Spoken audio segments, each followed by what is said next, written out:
할렐루야. 하나님의 베푸시는 은혜가 오늘도 여러분들의 삶 가운데 가득하시기를 축복합니다. 우리 좌우 앞에 계신 분들과 축복의 인사 나누겠습니다. 할렐루야, 축복합니다.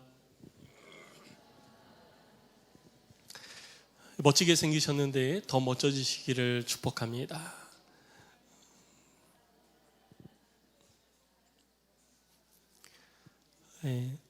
다른 사람을 향해서 축복하는 것은 대단한 우리들의 어찌 보면은 권한입니다. 우리의 말 한 대로 하나님께서 이루신다 하셨잖아요. 그러니까 믿음을 가지고 옆에 분들을 항상 축복하시고 격려하는 우리 모두가 되기를 주의 이름으로 축원합니다. 오늘 이제 말씀을 함께 나눌 텐데요. 오늘 말씀을 함께 나누면서 우리가 어떤 모습으로 이 땅에서 삶을 살아가야 할지 성경 속에서 그 답을 좀 찾아보고자 합니다. 6월절 명절이 진행되어지던 가운데 목요일 저녁에 예수님께서 제자들과 함께 최후의 만찬을, 우리가 볼 때 최후의 만찬이 아니지 그 제자들이 볼 때는 최후의 만찬이 아니었어요. 그들은 그냥 오늘도 같이 밥 먹는구나, 그냥 6월절 만찬이다 이렇게 생각했겠죠. 6월절 만찬을 마치고 제자들과 같이 맞은편에 있는 감람산 언덕으로 올라갔습니다. 그리고 사랑하는 제자들을 데리고 옆으로 좀 가셔서 겟세마네 동산이라 일컬어지는 곳에서 예수님께서 기도하시죠. 그 기도가 얼마나 간절했던지 그 떨어지는 땀방울이 핏방울 같았다라고 성경은 표현을 하고 있습니다. 그렇게 간절히 기도를 하셨어요. 그렇게 간절히 기도하시고 내려오시던 길에 예수님은 대제사장들이 보낸 무리에 의해서 붙잡히시게 되고 대제사장의 집으로 끌려가서 거기서 신문을 당하고 그리고 공회를 통해서 죄 있다라고 이제 선언을 받게 되어집니다. 그렇게 예수님께서 대제사장의 집에서 이렇게 신문을 당할 때 예수님께서 어떤 결과를 얻게 되어질까 궁금했던 베드로가 그 곁에 가가지고 상황을 지켜보다가 자기를 알아보는 사람들에 의해서 정체가 발각되어질 위기에 놓이니까 예수님을 3번이나 부인하게 되어지죠. 그리고 그 일로 인하여서 예수님의 말씀이 기억나서 밖으로 나가 통곡을 하고 뉘우치게 됩니다. 그리고 그 밤에, 똑같은 그 밤에 있었던 일이에요. 그 밤에 이제 예수님께서 거짓 증인들에 의해서 정죄함을 당하게 되어지니까 그 모습을 지켜보던 또 한 사람이 있었죠. 바로 가룟 유다였습니다. 가룟 유다는 자기의 잘못으로 인해서 예수님께서 대제사장들의 손에 넘겨지게 되어졌고 그리고 전혀 죄가 없음에도 불구하고 정죄되어지고 그리고 그 대가를, 그 죄에 대한 대가를 치러지게 된 거예요. 이 모습을 바라보면서 너무 이제 마음에 찔림이 있고 가슴이 아파서 자기가 그 대가로 받은 은 30을 성전에다가 던져버리고 그리고 밖으로 나가서 목매어 죽게 되어집니다. 자, 이런 일들이 계속되어지는 가운데 이제 신문이 마치고 유대 종교 지도자들이 예수님은 죄를 졌다라고 자기들끼리 결정을 내리고 예수님을 당시 총독인 빌라도의 관저로 보냅니다. 그래서 빌라도의 관저로 예수님께서 가셔서 거기서 총독의 또 신문을 받게 되어지죠. 유대 종교 지도자들이 예수님을 신문할 수 있고 또 죄를 이렇게 딱 규정을 할 수는 있지만 그 죄에 대한 대가를 물을 수는 없어요. 그들에게는 그런 권한이 없었기 때문이죠. 그 권한은 누구에게 있느냐? 빌라도에게 있었던 거예요. 유대 지역의 총독이었던 빌라도에게 그 권한이 있었던 겁니다. 그런데 아직 해 뜨기도 전에 재판이 열린 거예요. 여러분, 아무리 급해도 그렇지 해도 안 떴는데 뭐 죄가 뭐 이렇게 딱 드러난 것도 아닌데 해도 안 떴는데 무슨 재판을 열어요? 아마 유대 종교 지도자들이 난리법석을 했을 거예요. 총독님, 지금 재판해야 됩니다. 해 뜨기 전에 재판해가지고 이 일 빨리 처리해야 됩니다. 그러니까 우리가 빨리 이 사람을 보내야 되니까 빨리 재판해 주세요 라고 하면서 난리법석을 쳤을 거예요. 그래서 어쨌든 예수님께서 총독 빌라도의 관저로 와서 재판을 받게 되어지죠.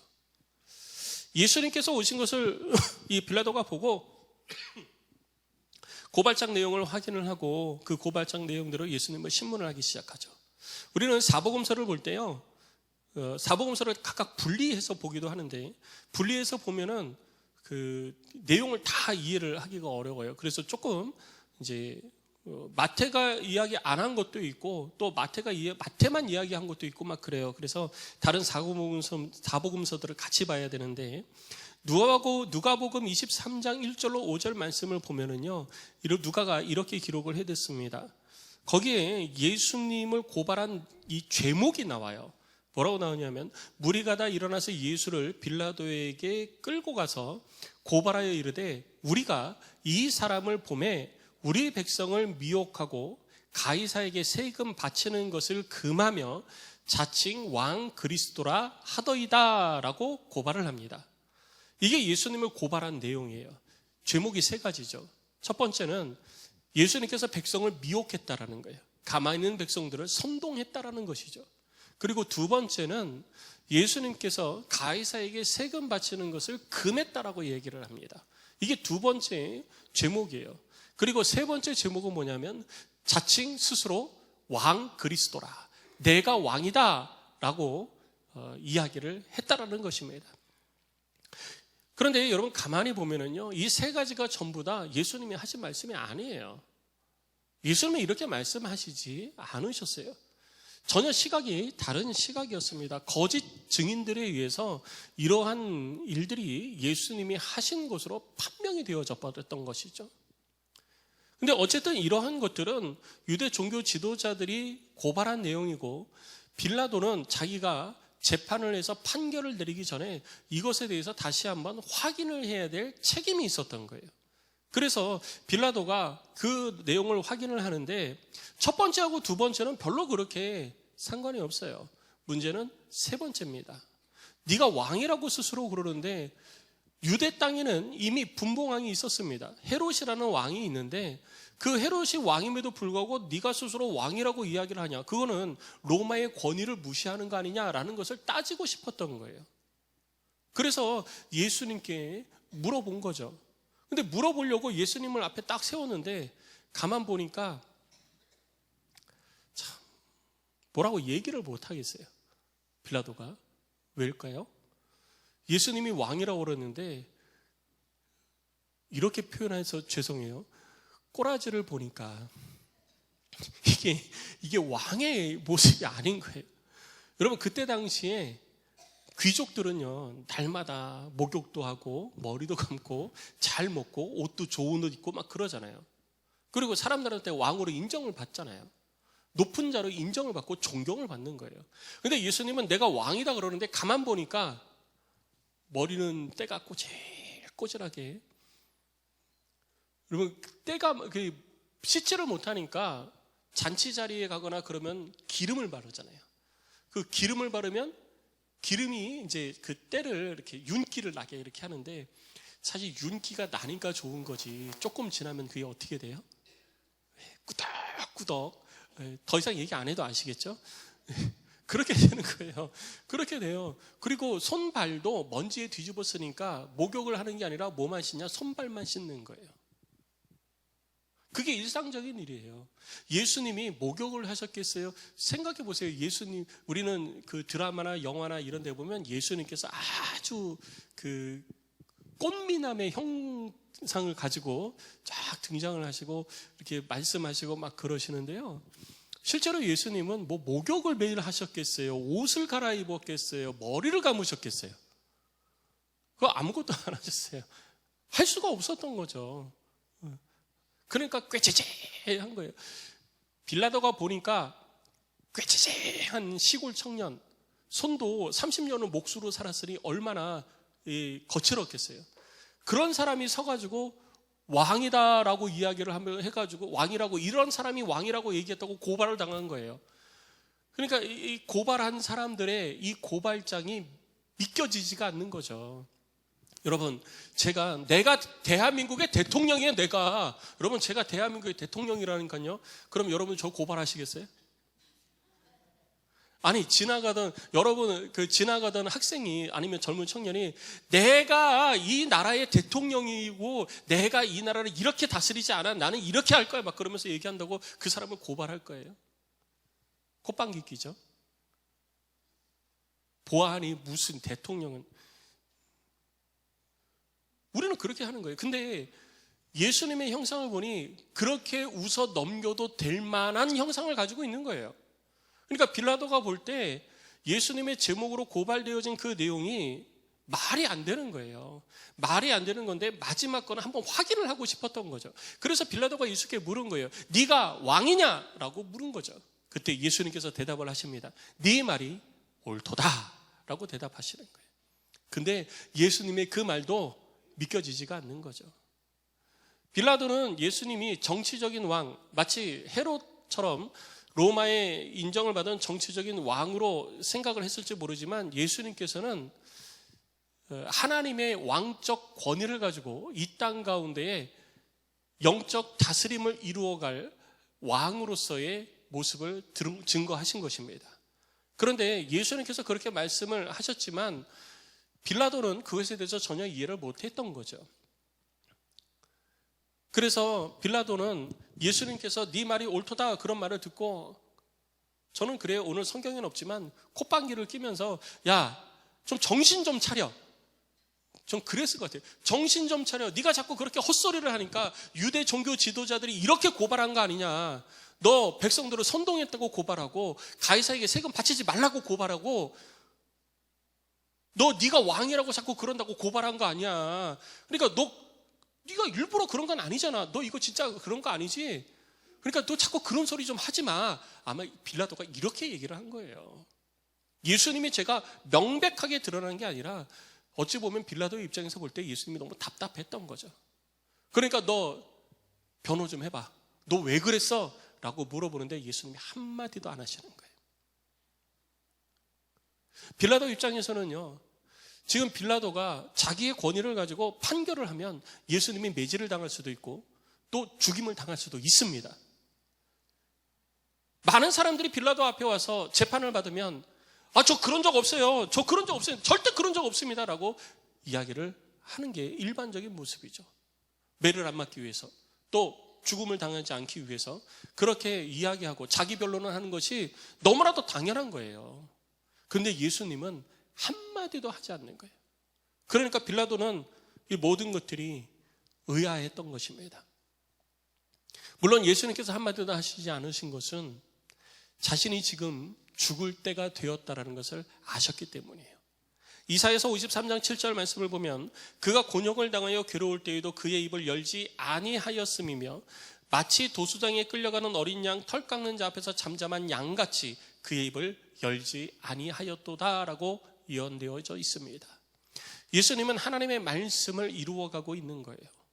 이미 조금 전 겟세마네 동산에서 그렇게 처절한 기도를 하시면서 예수님은 이제는 하나님의 뜻을 이룰 때가 되었다라고 하는 것을 아신 거예요.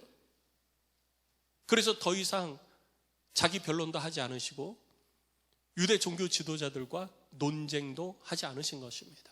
왜? 그것이 하나님의 뜻을 이루는데 도움이 되질 않는 거예요. 하나님의 뜻을 이루는 데 도움이 된다면 예수님은 철저하게 자기 방어를 했을 겁니다. 총독님 생각해 보십시오. 그들이 고발한 그 내용이 맞다고 보십니까? 그들의 생각 이야기만 듣지 말고 제 얘기도 좀 들어보세요. 제 얘기를 뒷받침할 수 있는 증인들이 있습니다. 내 제자들 있고요. 그때 같이 나한테 얘기를 들었던 수많은 사람들이 있습니다. 그들 다 데려다가 법정에 세워놓고 그들의 얘기를 들어보십시오. 누구 얘기가 맞는지 얘기를 들어보십시오. 예수님이 그렇게 충분히 하실 수 있잖아요. 안 하신 거예요. 왜? 그렇게 하는 것이 결국 하나님의 뜻을 이루어가는데 보탬이 되지 않는다는 걸 아셨기 때문이에요. 여러분, 만약에 예수님께서 그렇게 하셨으면 어떻게 됐을까요? 유대 사회는 둘로 쪼개졌을 겁니다. 정말 폭동이 일어나고요, 서로가 서로를 원수로 생각하고 반목하는 일들이 벌어졌을 것입니다. 그것은 예수님이 원하시는 것, 하나님이 원하시는 것이 아니었어요. 논쟁이 일어나고 다툼이 일어나고 파당이 갈리고 하는 것은 하나님이 원하시는 것이 아니었습니다. 그래서 예수님은 아무 말씀 안 하신 거예요. 근데 그때 유월절을 맞이해서 저 북쪽 갈릴리 지역을 다스리던 헤롯 안디바라는 분봉왕이 예루살렘에 내려와 있었어요. 이 헤롯 안디바는 누구냐면 바로 세례 요한을 목 잘라 죽인 장본인입니다. 그래서 이 헤롯 안디바가 예루살렘에 내려와 있으니까 빌라도가 그럼 유대, 네가 자꾸 왕이라고 그러니까 유대 왕 헤롯 안디바가 여기 있으니까 너 거기 좀 가서 얘기 좀 해봐. 그러고서 그쪽으로 다시 보낸 거예요. 마태복음은 거기 안 나오는데 이 마가복음에는 그런 내용들이 쭉 기록이 되어져 있습니다. 그래서 그리로 보내요. 보내고 헤롯 안디바가 예수님을 다시 신문을 합니다. 예수님을 신문을 하는데 신문을 해도 결과가 안 나오는 거예요. 그래서 헤롯이 예수님을 조롱하고 다시 빌라도에게 보냅니다. 그리고 빌라도에게 다시 왔어요, 예수님이. 그러니까 예수님은요, 목요일날 밤새도록 이리 끌려다니고 저리 끌려다니고 신문당하고 조롱당하고 하는 일들을 겪으신 거예요. 그렇게 예수님께서 다시 빌라도 앞에 섰을 때 빌라도는 예수님을 통해서 죄를 찾지 못했어요. 그런데 아니나 다를까 자기 아내가 와가지고 저 죄 없는 사람을 손대지 말아달라고 빌라도에게 이야기를 합니다. 내가 밤새도록 저 사람 때문에 꿈자리가 사나워가지고 고생했으니까 절대 저 사람 건들면 안 됩니다. 하나님은 자신의 뜻을요, 우리들 가운데 깨닫게 하기 위해서 여러 가지 방법으로 말씀을 하세요. 때로는 안 믿는 사람들을 통해서도 하나님은 우리들 가운데 주님의 뜻을 드러내실 때가 있습니다. 그래서 우리는 우리 주변에서 일어나는 상황과 환경 그리고 사람의 말들을 통해서 하나님의 뜻을 깨닫도록 해야지 되는 거예요. 꼭 믿는 사람들만 통해서 하나님의 일하심이 드러나는 것은 아닙니다. 물론 그것을 온전히 잘 판단하는 것은 굉장히 어려운 일입니다. 쉬운 문제는 아니에요. 하지만 하나님은 자신의 뜻을 여러 방법으로 우리 가운데 드러내 준다는 거죠. 그래서 빌라도는 예수님을 놓아주고 싶었어요. 근데 놓아줬다가 그냥 고발당했는데 그냥 놓아줬다가는 뭔가 문제가 생길 것 같아서 그때 당시에 유월절 명절이 되어지면 죄수 중에 한 사람을 풀어주는 전례가 있었어요. 우리나라도 보면 광복절 특사, 국가 명절 이럴 때 죄수도 풀어주잖아요. 그런 것처럼 죄수 중에 한 명을 풀어주는 전례가 있었는데 가만 보니까 이 빌라도가 볼 때는 예수를 풀어주고 싶은 거예요. 자기 아내도 얘기하고 그러니까. 그러면 예수님보다 확실한 죄가 드러난 사람을 놓고 비교를 해야 되잖아요. 누구 풀어줄까? 그랬을 때 예수 풀어주세요 라고 이야기를 할 수 있을 정도로 확실한 죄가 드러난 사람을 세워야 되는 거예요. 그래서 빌라도는 감옥에 있는 바라바를 꺼낸 겁니다. 바라바가 누구냐면요, 마가복음 15장 7절 말씀을 보면 밀란을 꾸미고 그 밀란 중에 살인하고 체포된 자들 중에 한 사람이에요. 그러니까 그들은 죄가 아주 분명한 사람입니다. 밀란을 일으킨 사람이고 그리고 살인죄로 이미 복역을 하고 있는 거예요. 살인을 했다라는 것이 확실한 증거로 드러난 사람이에요. 그러면 살인을 한 사람과 그리고 죄가 있다고는 하지만 있는지 없는지 잘 증명되지 않은 사람하고 누구를 풀어줘야 되겠어요? 여러분 같으면 누구 풀어주겠어요? 예수님이기 때문에 풀어주세요. 그게 아니라 살인을 확실하게 한 증명된 사람과 죄가 있는지 없는지 잘 모르는 사람, 그 두 사람이 있다면 누구를 풀어주라고 하겠어요? 죄가 있는지 없는지 아직 모르는 사람, 죄가 없는 것 같은 사람을 풀어주라고 하지 않겠습니까? 그러니까 빌라도는 이렇게 바라바와 예수를 비교하면 사람들이 예수를 놓아주라라고 얘기를 하겠지라고 생각을 한 거예요. 그래서 바라바를 꺼낸 거예요. 그리고 사람들한테 묻습니다. 누구를 놓아주기를 원하느냐라고 물었더니 이게 웬일이에요? 정반대의 대답이 나오는 거예요. 바라바를 놓아주세요라고 그러는 거예요. 아니 예수가 죄가 없다니까 너희들 누구 도와주기를 원해? 아니 바라바 도와주세요 그러는 거예요. 속이 터지는 거죠. 빌라도가 볼 때는요, 바라바는 죽어야 돼요. 사형을 시켜야 되는 거예요. 예수는 사형 당할 일이 없어요. 그래서 빌라도 계획에는요, 누가복음 23장 15절 16절을 보면 헤롯이 또한 그렇게 해요 그를 우리에게 도로 보내었도다 라고 하는 거죠. 다시 보낸 거예요. 헤롯도 죄를 못 찾은 거죠. 그래서 다시 보냈어요. 그래서 빌라도는 보라 그가 행한 일에는 죽일 일이 없느니라. 그래서 내가 때려서 놓겠다. 그러니까 매질을 하고 너희들이 고발을 했으니까 어쨌든 죄가 있다고 하니까 매질을 하고 놓아주고 싶은 것이 내 마음이다라는 거예요. 예수님을 죽이고 싶은 마음이 전혀 없었던 거예요. 근데 백성들이 하도 바라바를 놓아주고 예수를 죽이라 하니까 바라바를 놓으라. 그럼 예수는 어떻게 할까 그랬더니 십자가에 못 박아 죽으세요 그러는 거예요. 당시 십자가형을 당하는 죄수는 죄목이 딱 한 가지입니다. 살인하고 그 다음에 민중봉기, 이 반란 일으킨 자에게 십자가형이 선언이 되어져요. 누구한테 해당되느냐? 바라바한테 해당되는 거죠. 근데 바라바가 아니라 예수에게 십자가형을 내려야 된다고 외치는 것입니다. 아마 이런 일들이 되어질 때 마지막 예수님의 이 사형 온도를 받을 때쯤에는 해가 뜨고 백성들이 모였을 것 같아요. 왔다 갔다 했잖아요. 그러니까 백성들이 막 외치는 거죠. 그러니까 빌라도가 그냥 놔뒀다가는 밀란이 날 것 같은 거예요. 그래서 너희들이 원하는 대로 해주겠다. 그러나 이 문제에 대한 대가는 너희들이 치러라. 그리고 물을 갖다가 손을 씻어서 자기는 아무 상관이 없다는 것을 증거합니다. 그리고 예수를 저들에게 돌려주게 되는 거죠. 그것이 오늘 본문에 있는 내용이에요. 자, 이 본문에 있는 내용을 보면서 우리는 세 가지 모습을 좀 보기를 원합니다. 먼저 첫 번째는 빌라도의 모습이에요. 빌라도는 로마 중앙정부로부터 유대 지역을 통치할 총독으로 임명받고 그 지역을 다스리는 자입니다. 그에게는 그 자기가 다스리는 지역을 잘 다스리고 그리고 안전하게 평화롭게 유지를 시켜야 될 의무와 책임이 있었어요. 재판을 해가지고 사회 질서를 유지해야 될 책임이 그에게 있었습니다. 어떻게 보면은 이 유대 땅은 로마가 다스리는 그 로마 제국의 수많은 식민지들 가운데 변방에 속합니다. 변방의 이 지도자로 있는 빌라도는 언젠가는 내가 로마 중앙정부로 진출해야지라는 욕심이 있었을 거예요. 승진의 욕심이 있었을 거라는 겁니다. 나 승진해야지. 근데 내가 다스리고 있는, 내가 통치하고 있는 그 지역에 밀란이 일어나고 민중봉기가 일어나고 데모가 하고 사람들이 막 그러면은 승진이 되겠어요?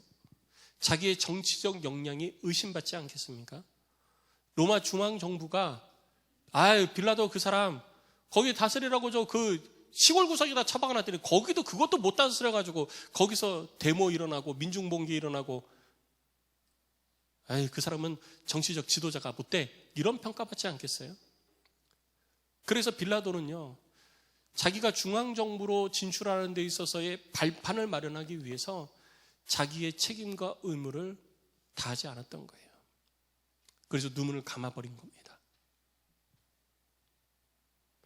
거기에 대해서 올바른 책임을 다했다면, 정의 구현을 했다면 예수님을 향해서 사형을 언도하지 말았어야 되는 거예요. 너희들 손으로 죽여라 라고 내주지 말았어야 된다는 것이죠. 그런데 민중봉기가 두려웠습니다. 자기의 앞날이 걱정이 되어진 거예요. 승진을 하느냐 못하느냐 여기에만 관심이 있었던 것입니다. 그래서 빌라도는 결국 유대인들의 손을 들어주고 죄 없는 예수님을 사형시킬 수 있도록 결정을 해준 것입니다. 우리는 사회 속에서 삶을 살다 보면 우리들 각자가 사회 속에서 해야 될 역할이 있고 책임이 있습니다. 우리가 그것을 온전히 감당할 때 이 사회는 평화롭게 잘 굴러가는 거예요. 근데 사회 속에서 내가 감당해야 될 책임을 회피를 하고 의무를 다하지 않는다면 이 사회는 잘 굴러가지 못합니다. 지금 잠깐 대한민국의 현실이 그렇습니다. 우리가 세금을 내야 되는데 나 국가에서 해주는 게 뭐가 있다고 나 세금 안 내 그러고 세금 안 내버리면 여러분 어떻게 되겠습니까? 국가가 어떻게 되겠어요? 또 국가가 정당하게 세금을 걷어야 되는데 정당하게 세금을 걷지 않고 불법과 편중된 방법을 통해 가지고 백성들한테, 국민들한테 세금을 막 걷어들인다. 그러면 이 나라가 어떻게 되겠습니까? 여러분, 그 중남미가 저렇게 몰락한 이유를 우리는 다시 한번 살펴봐야 돼요. 우리는 중남미가 몰락했다라고 이야기는 들어봤지만 그게 피부로 와닿지는 않잖아요. 베네수엘라가 엄청난 부자입니다. 베네수엘라가 석유가 나오는 나라예요. 그런데 지금 세계에서 가장 못 사는 나라 중에 하나잖아요. 왜? 석유 나온다고 세금 안 걷고요. 석유 나온다고 백성들한테 야, 돈 퍼줄게. 그래서 백성들한테 막 나눠준 거예요. 막 나눠준 거예요. 막 나눠준 거. 그러니까 사람들이요, 대통령을 와 최고라고 그러고 막 그랬어요. 그런데 나중에 보니까 그게 다 빚이 돼가지고 그걸 갚지 못해가지고 나라가 망해버린 거죠. 우리는 사회 속의 일원으로서 책임을 다하는 모습을 우리가 가져야 그 사회가 잘 굴러가는 거예요. 그런데 사회뿐만 아니라 신앙 공동체도 역시 마찬가지예요. 교회라는 우리 신앙 공동체 속에서 우리는 우리 각자에게 주어진 책임과 의무가 있습니다. 하나님께서 이 땅에 그 어느 누구도 그냥 이 땅에 태어나서 삶을 살게 한 사람은 없습니다. 야, 너 2024년에 너 좀 태어나. 야, 너 1999년에 너 저 세상에 좀 가라. 이렇게 해서 하나님이 보내신 사람은 없어요. 하나님은 어느 누구도 하나님의 계획하신 바, 하나님의 뜻하신 바 없이 이 땅에 보내신 자가 단 한 사람도 없다라는 것입니다. 그렇다면 오늘 이 자리에 우리가 앉아서 함께 신앙 공동체를 이루고 신앙생활을 하는 것 역시 우리를 향하신 하나님의 뜻과 계획하심이 있는 거예요. 하나님께서 저를 안디옥 교회 2대 담임 목사로, 그리고 여러분들을 장로로, 권사로, 안수집사로, 그리고 집사로, 성도로, 하나님께서 하나님의 교회를 통해서 그렇게 책임과 의무를 다하도록 우리에게 직분을 허락하신 것도 하나님의 우리를 향하신 책임이 있는 거예요. 우리가 그것을 다할 때 이 교회 공동체가 온전함을 이루어가고 이 땅을 향해서 가지고 계시는 하나님의 계획하심을 이루어가는 공동체가 되는 거예요. 그런데 우리가 나 그런 거 하기 싫어, 나 안 해 라고 한다면, 그리고 나는 그런 책임이 있지만 나는 싫어, 안 해, 그러면 이 공동체가 여러분 어떻게 되겠습니까? 무엇인가 갈등이 있고 문제가 발생을 해서 무엇인가를 결정해야 될 때, 담임 목사인 제가 그것을 결정하고 판단해야 될 그런 상황이 있을 때, 제가 내가 이거 판단하면 내가 책임져야 되더라. 나 안 해.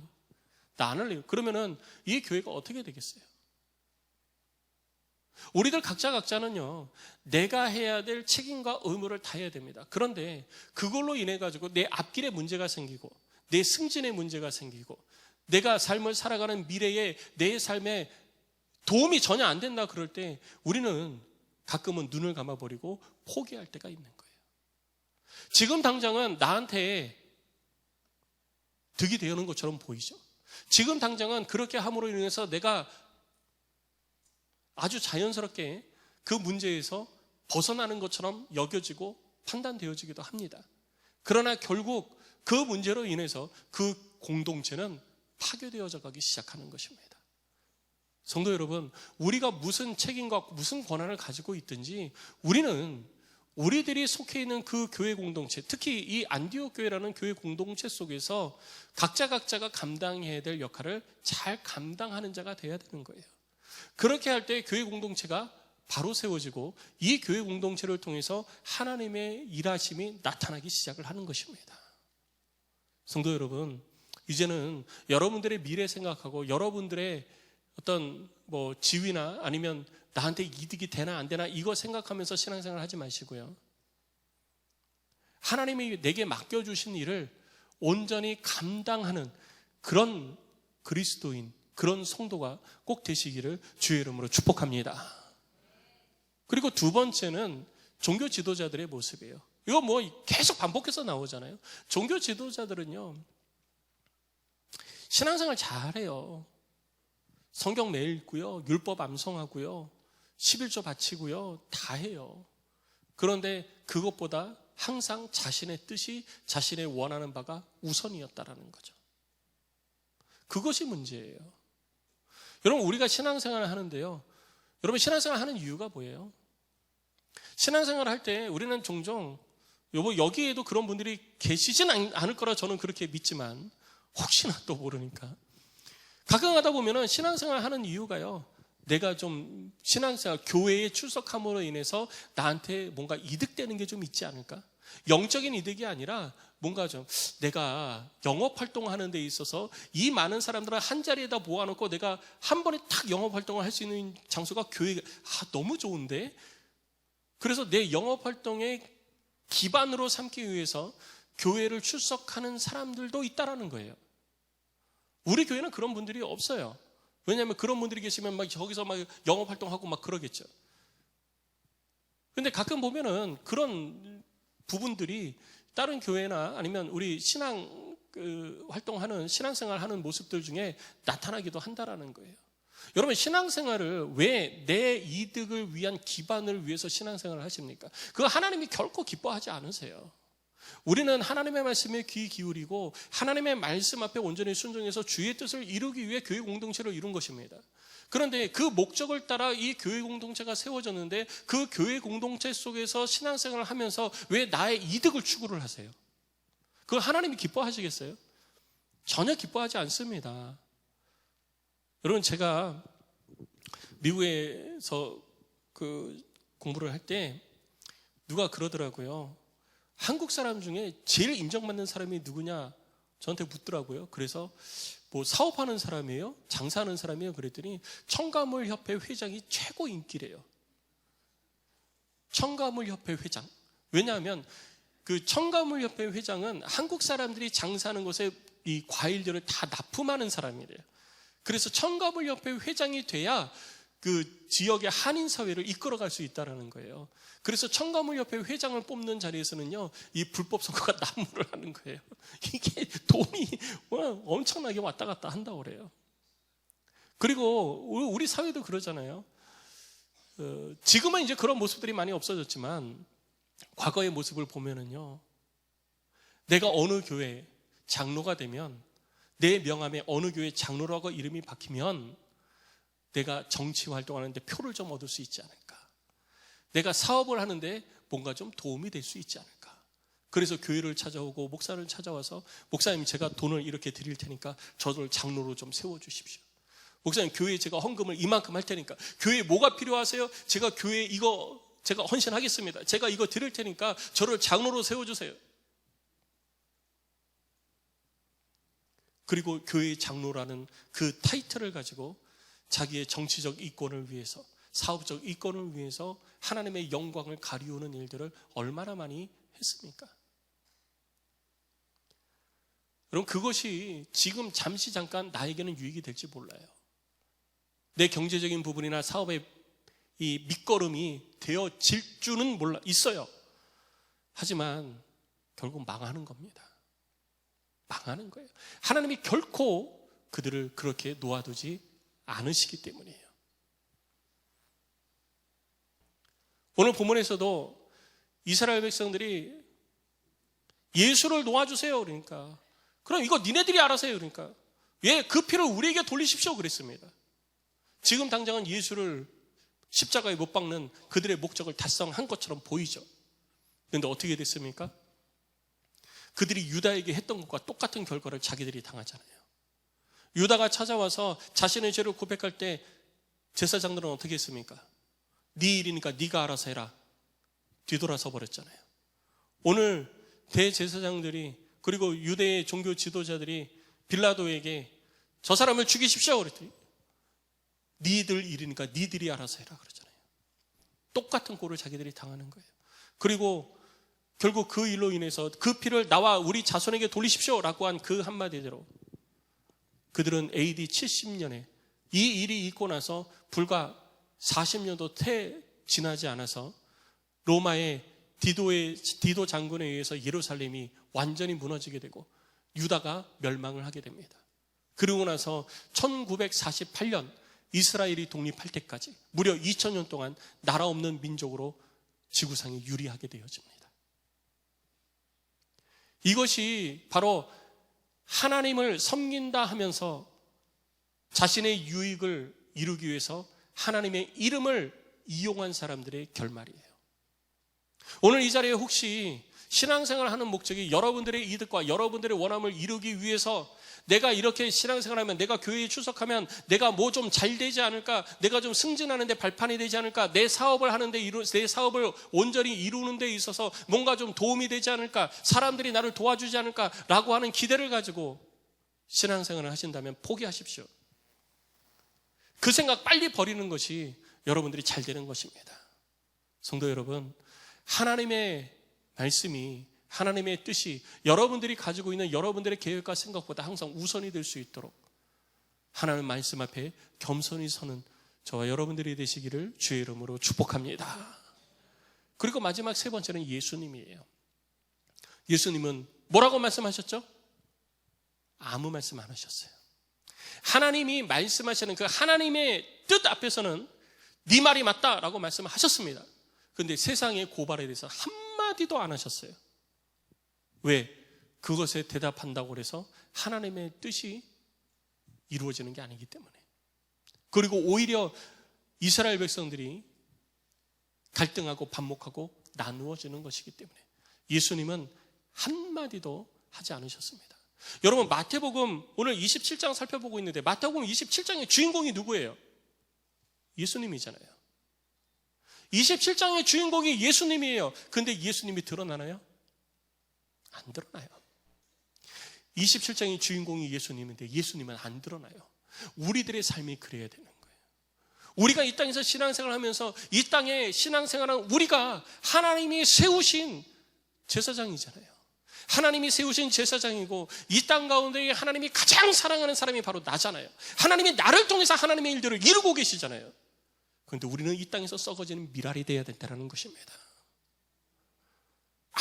아무것도 하나님이 나를 통해서 이루고자 하시는 하나님의 뜻 외에는 우리는 침묵하는 자가 되어야 되는 거예요. 우리가 세상의 주인공이 돼서 막 나서서 하는 게 아니에요. 하나님이 나를 세우실 때까지, 하나님의 뜻을 따라 나를 높이실 때까지 나는 낮은 자리에 머물러 있어야 되는 것입니다. 내가 높아지고자 할 때 하나님은 나를 낮추시는 겁니다. 그러나 내가 낮은 자리에서 주님의 말씀 앞에 겸손히 서서 주의 뜻을 이루어갈 때 하나님은 우리를 높여주시는 거예요. 성도 여러분, 예수님은 우리들의 인생과 우리들의 삶의 모델입니다. 예수님이 그렇게 하신 것처럼 우리들도 그렇게 해야지 돼요. 예수님이라고 억울하지 않겠어요? 예수님이라고 가만히 있고 싶으시겠어요? 저도 굉장히 다혈질이거든요.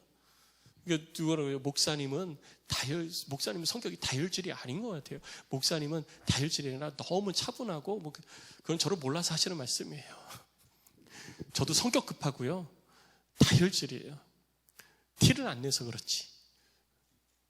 언제 그게 요즘 자꾸 이제 혈압이 자꾸 올라가가지고 요즘 자꾸 다혈질의 모습이 종종 드러나고 있는데, 제가 그런 상황이었으면 저 가만히 안 있어요. 아까 제가 말씀드렸잖아요. 내 말을 들은 사람이 그 사람들이니까 내 말을 들은 사람들을 데려다가 증언을 들어보십시오. 제가 그렇게 얘기했는지, 제가 언제 가이사에게 세금을 바치지 말라고 그랬는지, 그 말을 들은 사람과 내가 그때 그 얘기를 어떻게 했는지 그 이야기를 들은 사람들을 데려다가 좀 얘기를 들어보세요. 내가 그렇게 얘기했는지. 그러면서 막 소리 지르지 않았겠어요? 예수님이 아무 말씀 안 하셨어요. 두 가지입니다. 지금이 하나님의 뜻을 이루어야 될 때라는 걸 아셨기 때문에, 그리고 그렇게 내가 하고 싶은 대로 한다고 해서 이 땅 가운데 하나님의 뜻이 이루어지는 것이 아니라는 걸 아셨기 때문이에요. 우리는 우리들의 삶 가운데 중심이 무엇이 돼야 됩니까? 우리들의 삶의 중심이요, 하나님의 뜻이 돼야 되는 거예요. 내가 하고 싶은 대로 하면서 이것이 하나님의 뜻이야 라고 갖다 붙이지 말고, 정말 그래야 돼요. 내가 하고 싶은 대로 하면서 이것이 하나님의 뜻이야 라고 그렇게 갖다 붙이지 마세요, 제발. 내가 하고 싶은 대로 하는 거 뻔히 보이는데 왜 그것이 하나님의 뜻이 되어야 됩니까? 우리를 향하여 가지고 계시는 하나님의 뜻 앞에 우리는 겸손히 서야지 돼요. 그리고 그 뜻을 이루어가는 자가 되어야 되는 것입니다. 우리는 그래서 하나님의 말씀을 옳게 판단하는 사람이 될 수 있어야지 돼요. 그러기 위해서는 성경 읽고 기도하는 일에 더 많은 시간을 써야 되는 것입니다. 나의 원함을 이루기 위해서, 나의 욕심을 채우기 위해서 주를 섬기지 마시고요. 주님의 나라와 영광을 위해서 주께서 나를 이 땅에 보내신 그 목적대로 삶을 사심으로 하나님의 뜻을 이루어가는 저와 여러분들이 되시기를 주의 이름으로 축복합니다. 예수님께서 그 뜻을 아셨기 때문에 딱 입 다물고 순종하셨어요. 여러분 억울할 때 있죠. 교회에서도 억울할 때 있잖아요. 저한테 와서 그래요. 목사님 어떻게 누가 나한테 이럴 수가 있어요. 내가 어떻게 해줬는데 그 사람이 나한테 와가지고 내가 하지도 않은 얘기를 하면서 나를 모함해요. 목사님 이거 어떻게 해야 돼요? 이건 기도로 해결될 문제가 아니에요. 목사님이 나서가지고 그 사람 불러가지고 책임을 추궁하고 혼을 내야지 돼요. 목사님 그 사람 불러세요. 내가 3자 되면 시키겠습니다. 막 그러면서 열을 내는 분들이 종종 있어요.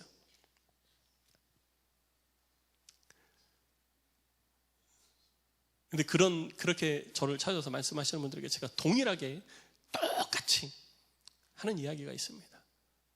그래도 문제가 해결돼요? 적어도 저는 마음이 편해지죠. 그럼 마음이 편해질 거를 위해서 내 마음 편하자고 이리 쑤시고 저리 쑤시고 하면서 다른 사람들 다 상처받아도 돼요? 가만히 계시더라고요. 그래요. 그냥 침묵하는 게 답입니다.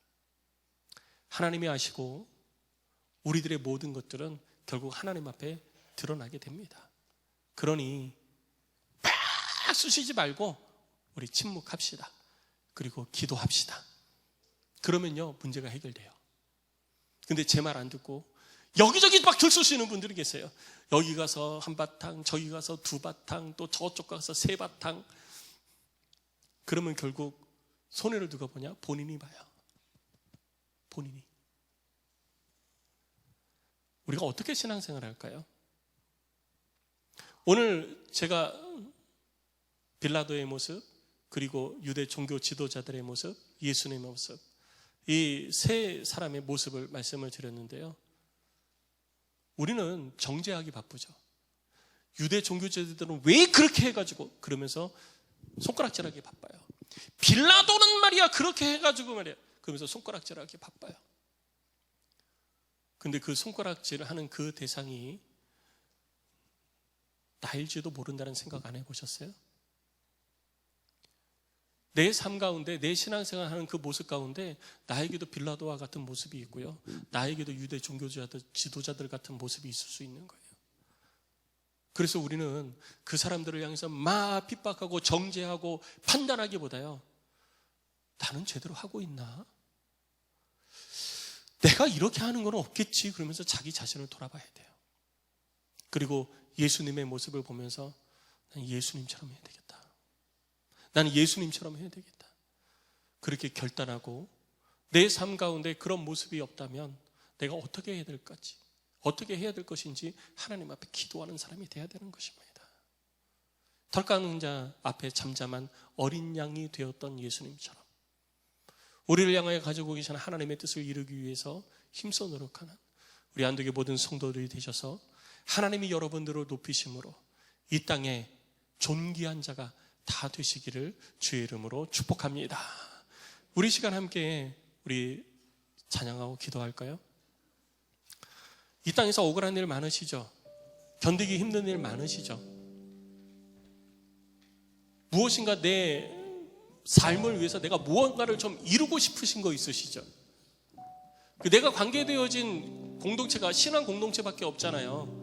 어떻게 보면. 그래서 신앙 공동체를 통해서 내가 좀 원하는 거, 다른 사람들은 뭐 이것도 한다고 그러고 저것도 한다고 이렇게 돈 벌었다고 그러고 저렇게 돈 벌었다고 그러는데 내가 아는 사람이라고 하면 교회 사람들밖에 없는데 나도 교회 사람들을 통해 가지고 이렇게 돈 좀 벌어볼까? 이렇게 좀 내 지위를 좀 높여볼까? 이렇게 생각하시는 분들 혹시 계세요? 내려놓으셔야 됩니다. 내려놓으셔야 돼요. 그리고 겸손히 우리 주님 앞에 서야 됩니다. 하나님의 뜻을 이루게 하기 위해서 하나님이 우리를 부르셨는데 우리는 왜 하나님의 뜻을 무시하고 자꾸 내 뜻을 이루려고 노력을 하나요? 우리 이 시간 함께 찬양하고 기도할 때 죽음 앞에서도 하나님의 뜻을 이루기 위해서 묵묵히 걸어가셨던 예수님을 생각하면서 우리 함께 찬양하고 기도합시다.